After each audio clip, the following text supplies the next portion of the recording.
Gazetari Beton Haxhiu është hedhur në sulm për të marrë kockën e radhës. Teksa jemi në kohë fushate, ai nuk lë studio pa lavdëruar shefin e tij.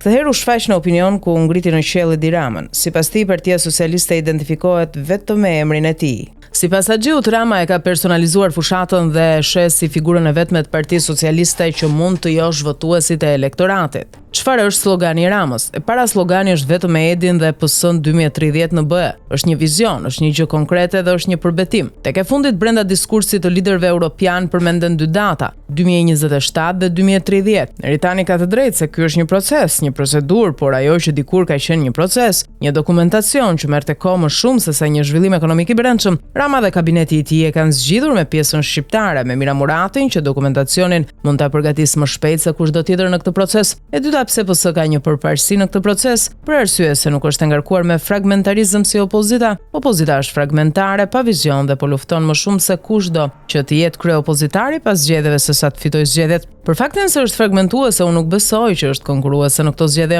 Shqipëria madhështore është e hiperbolizuar si tokë fjalësh, sepse nëse vendos kritikat e ashpra, çfarë ishte ajo në Bruksel? Vendos kritere gati fyese për vendin dhe pastaj ta ndërtosh sloganin Shqipëria madhështore ka një distancë shumë të madhe mes asaj që ti do të arrish dhe asaj që thua kërshi pushtetit. Rama e ka personalizuar fushatën si gjithherë. E ka efektin e vet e votuesit e vet, ka diskursin e vet. Ramës i duhet elektorati gri për të kaluar te një pikë që ai kërkon 77, por elektorati i Partisë Socialiste është shumë stabil. Hiq Tiranën, e cila ka elektorat gri që e kundërshton bukur shumë PS-n dhe Ramën, edhe për shkak të efektit Veliaj, unë mendoj që elektorati në Shqipëri, sidomos i PS-s dhe ai gri anon nga e majta. Nga PS ose më mirë të them është i lidhur me Edi Ramën. Vetëm me Edin, që e ka të sigurt 51 deri 52% pëlqyeshmërisë, tregon se ka punuar dikush për të afruar pëlqyeshmërinë e elektoratit popullatës shqiptare me Edin, me emrin e tij ose me sloganin. Do të befasohesha nëse do të ishte ndryshe, se nuk njoh figurë të PS-s që mund ta josh një votues, thot Haxhiu.